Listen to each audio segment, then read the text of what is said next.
Good morning. Welcome to the Long Live Alternative Parties podcast. Free Press Media Press Inc., an alternative parties books publisher, sponsors this podcast. I'm Andrew Bouchard. Welcome to Long Live Alternative Parties podcast. Today, friends, we have another exciting guest on the podcast. He describes himself as a researcher and activist doing exciting things. His name is Jeffrey. So welcome to the podcast, Jeffrey. Hey, thank you very much. Good to be here. Jeffrey, let us get started by you giving us an introduction to yourself, a brief biographical sketch. Let's see. Began as an environmentalist and then switched to economics since the economy was a big opponent of the ecosystem. Okay. And did a lot of research, writing, had a couple of books published, testified at public hearings and spoke at conferences and organized delegations abroad. Well, once even testified before the Russian Duma. And, let's see what else. Oh yeah, editor of the news site Progress. Progress, okay. So given your experience, I'm sorry, I cut you off, go ahead. I was just going to say, and have the Facebook page, Genomics. Now, Earth-focused economics. Okay. So given all that experience, can you sum up what you've learned from going to Russia and exciting things like that? I think the most important thing for reform is better distribution. And by that, I do not mean take from the rich, give to the poor. It's just stop giving to the rich in the first place. Okay. Mainly through corporate welfare and mainly through, well, once you get rich, you have power. And like they can use public property as their own private property without being penalized. Like the way oil companies take from public oil fields, never pay us the royalties that they agreed to do. Sure. And that's just one example. But anyway, there's trillions of public welfare. The last recession, the bailout of the banks, corporations, domestic and foreign, came to $31 trillion. Oh my. It's not the kind of thing the media makes a big deal about. But you can find it if you do enough research of the economics journals and things like that. Sure. And the other thing, I think... Oh, go ahead. No, I'm sorry, you're saying the other thing you think is... Well, okay, that was my economics answer. And my political answer is that there is a science of social change, how prevailing paradigms shift, and people who want a better world could learn some tricks and do a better job than just complaining and name calling and et cetera, which is not winning us the world we want. So those are my two main points. Okay. Better distribution and better strategies. Okay. So how do we implement these strategies? What types of reforms do you advocate to get this into motion? I would suggest studying places that have passed into law segments of the idea, like shifting taxes in a beneficial direction, shifting subsidies in a beneficial direction. And that's happened at all levels of government, local, state, national, global even. And those little examples, they're kind of rare. Most people don't know about them. But I think they're instructive. And quite often, it wasn't wannabe reformers who won them, but just ordinary middle-class people who needed some solutions. And a classic example is Aspen, Colorado, where it's so expensive for, like, even a doctor cannot afford the costs there. Because the locations are so valuable, the vacant lot can go for $10 million. So, of course, that pulls up the prices of housing for everybody. And so the ordinary people passed into law a very tiny tax just to collect some of that land value and use it for public housing for which even a doctor could qualify for. It wasn't like, tenements for poor people. It's actually quite decent stuff. Huh.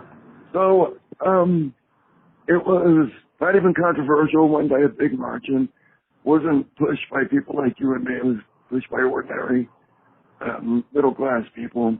They got little opposition from the very rich, because the very rich liked having their waiters living in town and police and teachers and whatnot, who were being driven out of town by high costs.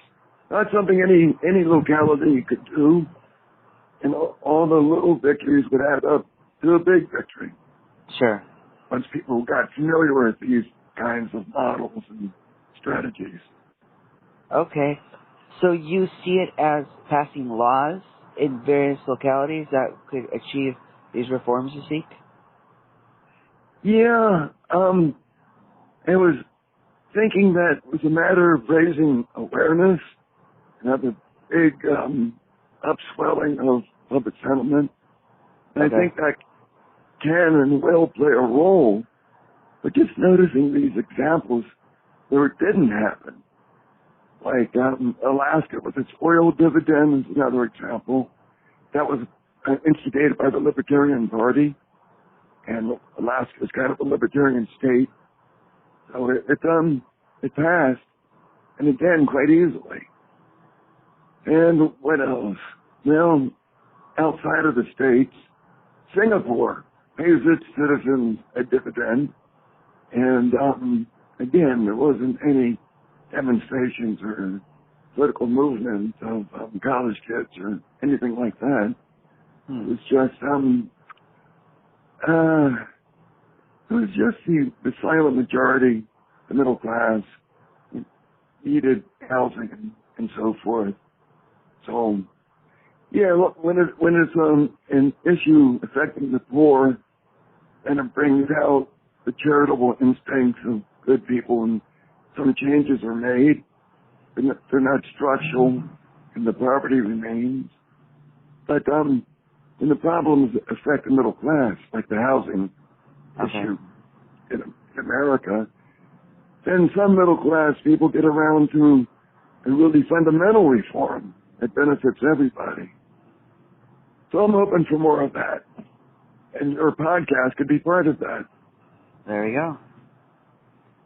Yeah. So how about the election system as a whole? So how do you think we should change the election system, the way we elect candidates, to help these reforms you seek go into place? Well, there are some major electoral reforms, and one of them is it'd be nice if all candidates, regardless of the party, had the same hurdles that they had to jump in order to qualify for the ballot and not make it sure. extra hard for a small party. Yeah. It would also be good if there was public financing for a limited period of time, and any campaigning outside that period of time would disqualify the candidate. I mean, it's really insane that we have these, year-round. I mean, you talk to elected officials, they say all they do is fundraise all the time. That's ridiculous. And it'd be nice, of course, to have, instead of just voting for one person, rank your top three choices. And I don't see that as controversial at all, because it's what sports writers do to rank college teams. If they can figure it out, anybody can, I would think. Sure. And it gets the best results.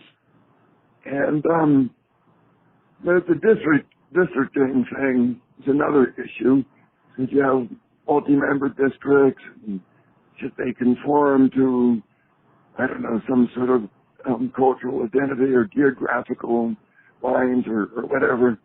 Mm-hmm. But if you do get to vote for your top three choices, then that problem is not totally settled, but eased back quite a bit.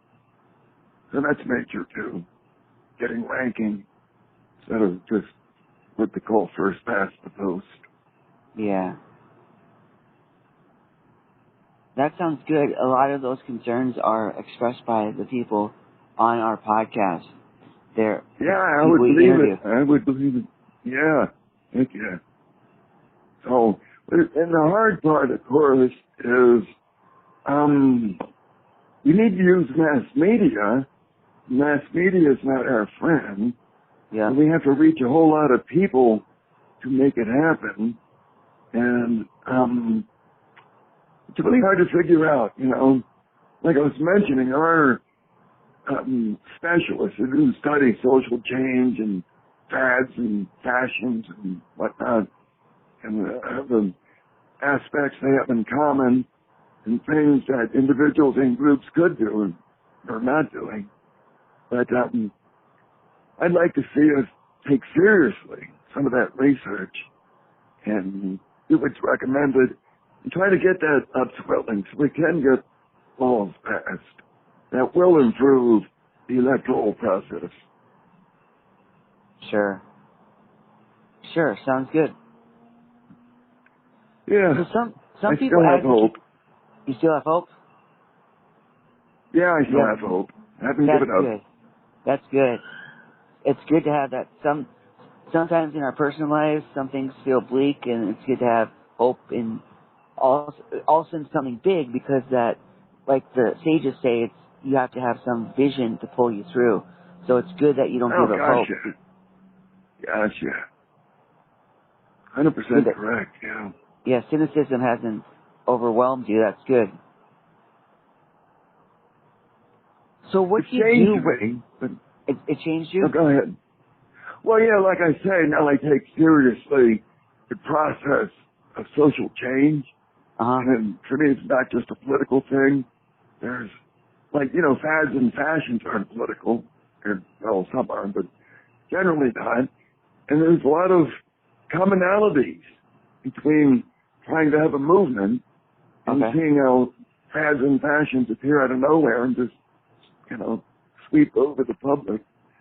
So, yeah, that's what's changed about me taking seriously the insights of those researchers. Okay. Some people recommend we do a constitutional convention. So do you think that's a good idea? I think a better constitution is out there. It'd be nice to have it. You know, like some of these electoral reforms we're talking about. It'd be nice if that was constitutional law and not just statutory law. And some of the economic reforms we're talking about. It'd be nice to see in the Constitution. And but a convention might not get us what we want, might get us a worse Constitution. So there's that to worry about. But if you listen to the people who do want another Constitution and another convention, they say they're pretty close to having enough states ratify that demand, and it's going to happen anyway, whether we want it to or not. So if that's the case, then we should really get serious and strategize about how to participate in that and come out a winner. Yeah. So you think these reforms would be more effective if they were implemented into our Constitution somehow, like through another amendment? Well, you know, yes and no, because if you look at the Constitution, and it gives the responsibility for issuing new money to Congress, and we don't go by that. Instead, we have a central bank of private bankers doing that and making a fortune off of us with the $1 trillion interest payments a year. So that's not constitutional, but, you know, nobody talks about it, looks at it, and it just keeps going on. So, yeah, it'd be nice to have the right words written on the right piece of paper called a Constitution, but enforcement is a whole separate issue. So, yes. So the best constitution, like they say, the best constitution in the world doesn't do any good if you can't enforce it. 100% correct. And that's why you do need a sizable segment of the public who understand and feel and demand that we become a better society that is governed by the rule of law, and have the right laws in place to follow. Yes. So what do you think I mean, about... I'm sorry, I cut you off. I was just going to say a lot of countries have great constitutions, and they're just not enforced. So, we're ahead of that. So we're better than those countries in our constitution. Well, they model their constitutions after ours because it's like the first one that was written down. And, America used to be really admired greatly. And it's kind of sad that we squander all that admiration. But, yeah, you look at countries with great constitution, they still have secret police and all that. And that's the direction we're drifting towards, so. Oh, no. It's worrisome. Oh, no. Let's trust that we still have reason, that we still can fend off that. Yeah. Exactly. Yeah. What you say is accurate from what I gather. I look at history books and also contemporary political situations in other countries, and they do seem to draw inspiration from our founding, our Declaration of Independence, and other founding documents like the Constitution. So that's a good point about how the eye of the world, not only contemporarily, but throughout history, is focused on us. Oh, yeah. No, 100% true. And I remember reading about, during the Vietnam War, how the Vietnamese asked for our help. And so instead of giving them help, we took the side of the corrupt ruling elite and, of course, lost the country. But Ho Chi Minh wrote a letter to America saying, we really admire your Declaration of Independence and your Constitution and your traditional liberties. And, if you want to uphold them abroad, help us. And we'll become independent and maybe even become the 51st state. A lot of places, would give anything to be a favored nation. So, yeah, we squandered our popularity, unfortunately. Alas. Yeah. Yes. I remember a lot of commentators discussed how during 9/11, the whole world sympathized with us except for a couple countries here or there. The whole world. Right. So, and then a certain president was in office and they handled the issue poorly in the long run. Oh, man. Yeah, sure did. Sure did. Yeah. And then now they've generated hatred towards us because of that, unfortunately. Yeah. Exactly. And you probably know the U.S. has hundreds of military installations around the world. Yeah. No other country has that. I mean, imagine if you had a Chinese military base in your state or in Mexico or something. Yeah. That would irritate a lot of Americans. Yeah. And yet they can't see what it looks like to people around the world. Yeah. Because we look different to them than we do to ourselves. So you don't think it's all necessary to have all those bases in all those countries? No. What that does is it makes their right-wing politicians have an easier time getting into power and holding on to power and wielding power. But if we had, more trade, more citizen diplomacy, more cultural exchange and all that stuff, then it'd be easier for the rational and sympathetic people wind power and wheel power and make the world a calm, safe place. Sure. When you do travel, most people you meet everywhere are decent people. It's very rare to meet somebody who's not. Wow, that's optimistic. Good. You have good faith in humanity. That's awesome. Oh, did what? Sorry? I said you have faith in humanity. That's reassuring. Oh,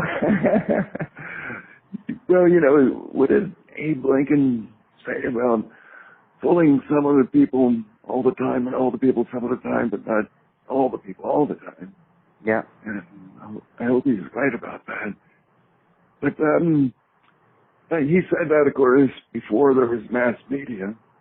Now that there is mass media, it seems like it might be easier to hoodwink people. Oh, my. But you can't really know because it's the mass media who would tell you. So, Yeah. who knows? There's a lot of talk about division and civil war in America.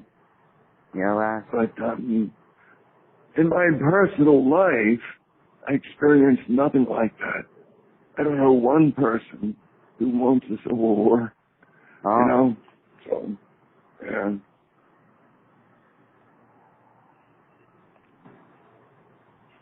So in regard to public financing, which you mentioned as a reform, we haven't talked too much about that on this podcast, so that's something interesting to explore.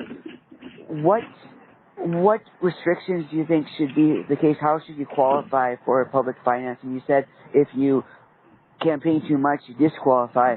So how would you qualify for public financing? I think signature gathering. Okay. I think the amount you have to gather should be the same for Democratic, Republican, Libertarian, Green Party, whatever. Yeah. So you don't have a problem with signature gathering per se, just as long as it's fair across the board. That's right. And I would say also that you shouldn't have paid signature gatherers either. Oh, you shouldn't? No, not to qualify for the ballot as a candidate. Okay. I mean, for a proposition, yeah, that'd be something different. Huh. But as a candidate, I think you should be popular enough to be able to get the signatures without having to bribe people to sign a piece of paper. Huh. See, a lot of our people who are been on this podcast who have complaints with the signature gathering, they will say because they have to get so many signatures offered in such a short time, they have to hire someone to pay it because there's no way a small team can get all these for a candidate. So you think it would, if the rules were more fair, that wouldn't be an issue? Yeah, no, if a Republican and a Democrat had to get the same number in the same amount of time and couldn't pay anybody, yeah, I think they would actually bring down the number and make it feasible for anybody. Sure. So if they gather the signatures and then they qualify for public funding, how would we determine what amounts? Would it be everyone who qualified got the same amount, or and then how much do we decide to fund them? How does this work specifically? I would think I would make advertising, a certain amount of advertising, free as part of the radio or television or, what would you call it, host or internet license where they have to do public service announcements. So make some portion of the advertising free. And, I guess the rest of the money could go just into campaign expenses like, travel and food and lodging and things like that. Okay. So the standard things they go for today, it would be publicly financed, and I trust it'd be scrutinized very well to make sure that they're not using it in improper ways. Yeah. Yeah, exactly. How about the amount? How about the amounts in general? How do we determine that based on best practices in the past, or how do we determine? Would we say for a local election for city board, you would get 2,000 worth of advertising, or how would we determine that? Yeah, I think you would figure out what a reasonable amount of time on the airwaves and on cable and all that would be, and that they would get that amount for free, and Okay. the station, has to give it as part of their license as a public service, and then just enough money to fund a small campaign staff for the few weeks that the campaign nowadays. I mean, in the future, when this reform, we wouldn't have year-round campaigning, but depending on the size of the district, you could lengthen and shorten campaign and then adjust the expenses that way for a small staff. Okay, so the television stations, the radio stations would have to give up time as part of their licensing. How would that work with today's social media? Some argue is more powerful than the traditional broadcasting. So would they have to Would they have to be required? They're not licensed by the government like broadcast television is. So would they have to give up space to campaigns? How would that work? Because anyone can go on social media. Well, you probably know that these big internet corporations already have contracts with U.S. military. So I would say if they want to qualify for a government contract, they would have to give up some time. Okay. So I know they would go for that because that's a huge amount of money for them. Yeah, they wouldn't want to. And they don't want to get on the bad side of the CIA anyway. No. They pretty much do what they're told. And they get paid well to do it. Interesting. I'm glad we're talking about this. Like I mentioned, we've talked about tons of reforms on this podcast. One we haven't talked too much about was public financing, so it's interesting to hear your ideas on that. Well, some of these ideas have been around for a long time. There's one more electoral reform, and I didn't mention it because it's not strictly electoral. It's to have, like right now, most of the states and nations have these bicameral legislatures, House and the Senate. Yes. And so both are elected, and they don't do all that much different responsibilities and duties and powers. But it has been proposed to make one of those houses not elected, but randomly selected. And if you do that, if you do a big enough one, let's say 400 people, you will get a perfect cross-section of your society. Okay. And they will have different powers. Be like a grand jury. They can investigate wrongdoing. They can have referendum, recall, and what was the other one? They could put ballot initiatives on the ballot, propositions on the ballot. Okay. And so that would be a hell of a lot easier than getting, 500,000 signatures to get a good idea before all the voters. And the cool thing is if you have a perfect cross-section of society, then you don't have media telling us, who we are, what we are. And you have people who come into it initially with different opinions, having to sit down and work together and not having to campaign and say all the ugly things that some people say to get elected, or naming things. And where this has been used, Switzerland is a classic example, it really leads to statesmanship. Oh. Instead of all this political haranguing, favoritism. So, yeah, that would be important too. Yes. And yeah, ancient Athens had it as well. Ancient Athens had that golden era, at least for adult males owning property. But still, it's been used successfully, even if not thoroughly. And it would be important. It'd be very beneficial. You ever heard like a ombudsman? He's the person you can take your complaint to. Some newspapers used to have them. Yeah. So it'd be like an ombuds body. Oh. You know, it'd be much. It would facilitate communication Okay. between the public and the public representatives. So yeah. Okay. To get that cross-section of society, there's always going to be a member you can identify with, at least one. So I like that. Yes. That's innovative too. The closest thing we discussed on this podcast is we had the Alliance, the Independence Alliance Party from Minnesota. Their gubernatorial candidate recommended, as I recall, something to the effect of an advisory team that would be picked like a jury to advise the governor.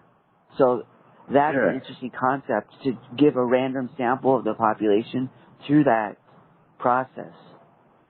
Yeah. And you know, in the original U.S. Constitution, the loser of the presidential race became the vice president. And I like that. I mean, I wouldn't want that person to be in a succession if something happens to the president. But I think it would be good to have the opposition be part of the executive team. You're always hearing from people who would oppose you. But listening is very powerful. So if you listen to your opponents, they're less likely to be so oppositional. So I think that'd be kind of cool, you know? Yeah. If you had a vice president, a vice governor, and a vice this and that, he's just a second place guy who has the voice in your administration. Yeah, that'd be an interesting thing to experiment with. Yeah. And it'll go back to the founding days. Yeah. Yeah, that is one big change that our government has done. So that's a good historical point. Yeah. Yeah. So, Jeffrey, how can our audience support you in your efforts? Oh. Well, you know reality.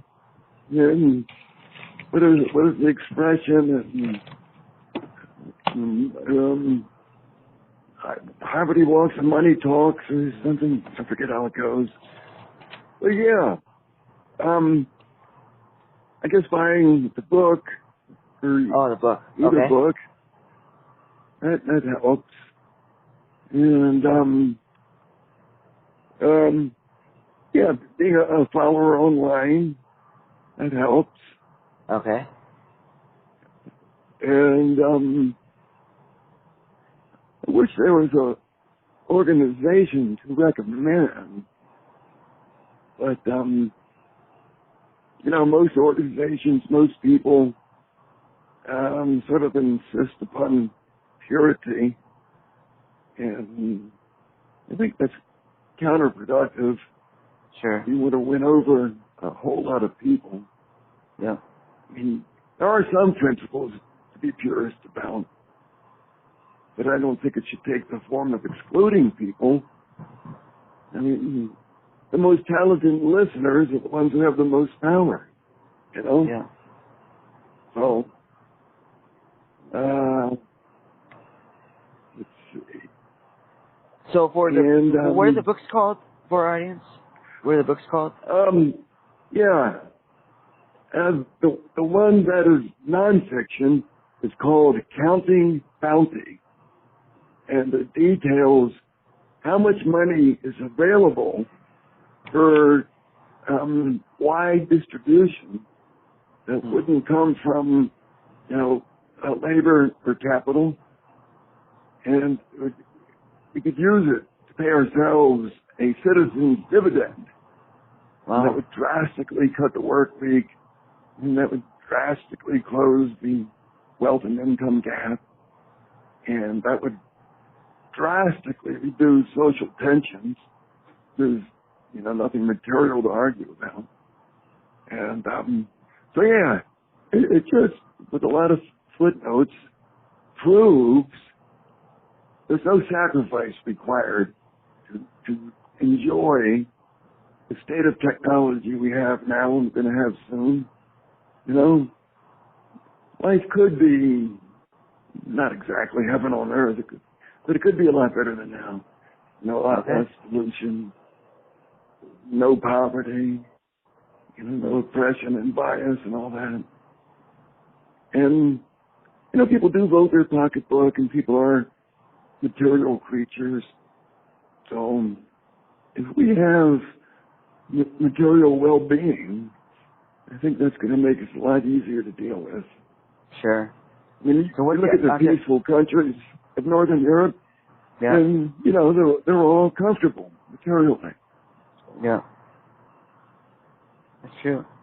And you said the other book is fiction, right? The other book is fiction. Yeah, it's called Perfect Timing.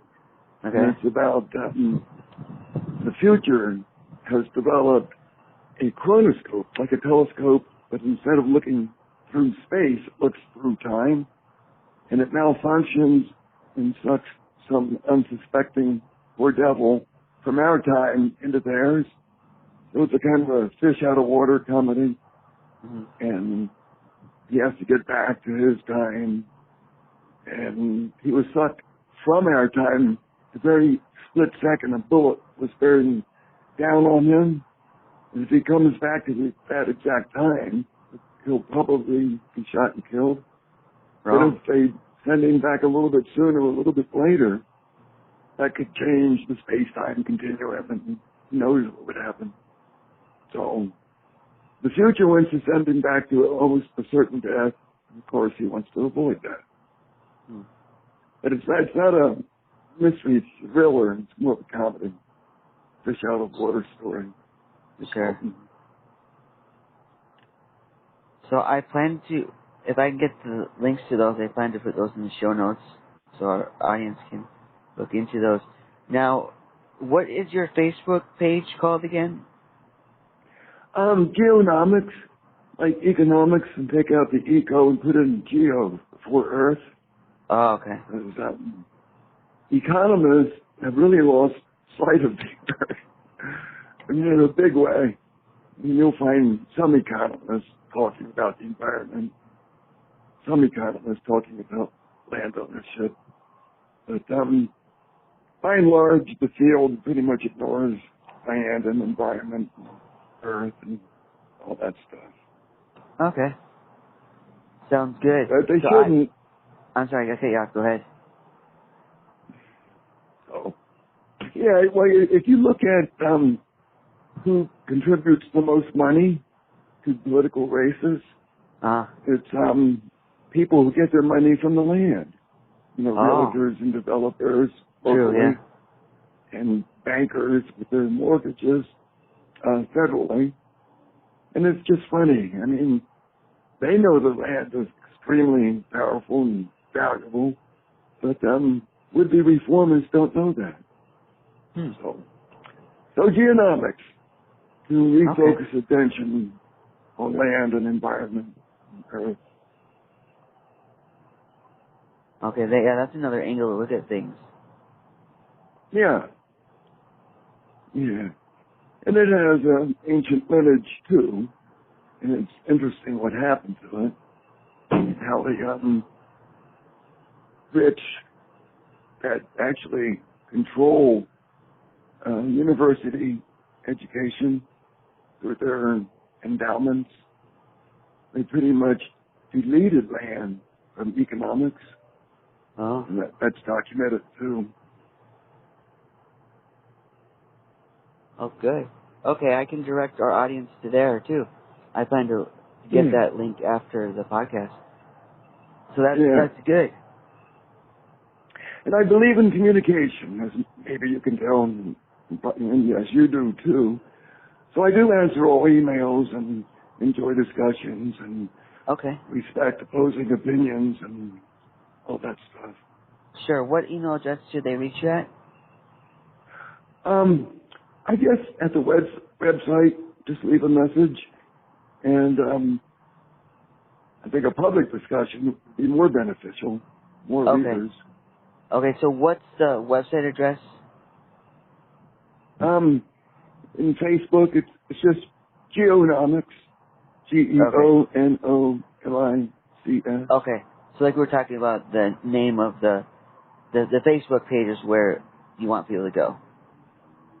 Yeah, and if they want my email address for some private purpose, I don't know, arrange a conference or a convention or whatever.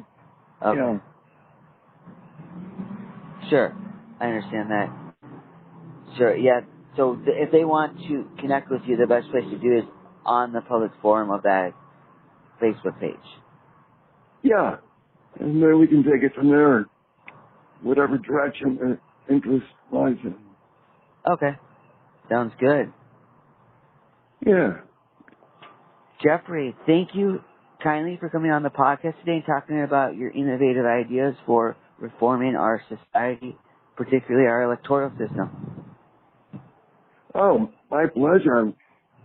People like you give me hope, Andrew. It's good to know people have the energy for fighting the good fight. Yes. Amen. Yeah. Amen. Jeffrey, we wish you all the best in your personal and professional endeavors and everything you do in life. All right, and back at you with the same. Hope it goes great. Yes, take care and all the best. Okay. And thanks for thinking of me. Of course. Our pleasure. Okay. See you next time.